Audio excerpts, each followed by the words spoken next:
ఒక విషయాన్ని చెప్పనా, ప్రతిరోజు మన కోసం దేవుడు ఎదురు చూస్తూ ఉంటారంట.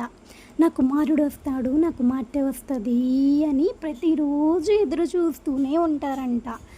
ఈ భూమి మీద ప్రతి మనిషికి మనం విలువనిస్తున్నామే, సమయాన్ని ఇస్తున్నాం, కానీ వాళ్ళ దగ్గర నుంచి మనం ఏం పొందుకోం కదా. కనీసం ప్రేమను కూడా మనం పొందుకోలేము. కానీ నీ కోసం దేవుడు ఎన్నో మేలను దాచి ఉంచారు.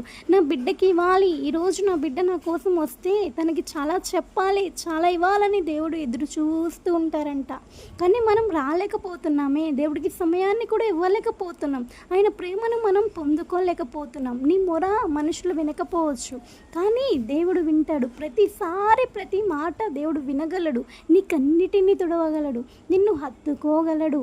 ఆయన దగ్గరికి మరి వస్తున్నారా మీరు? ఒక్కసారి మీకు మీరే ప్రశ్నించుకోండి. ఆయన ప్రేమ చూపు దేవుడు కదా.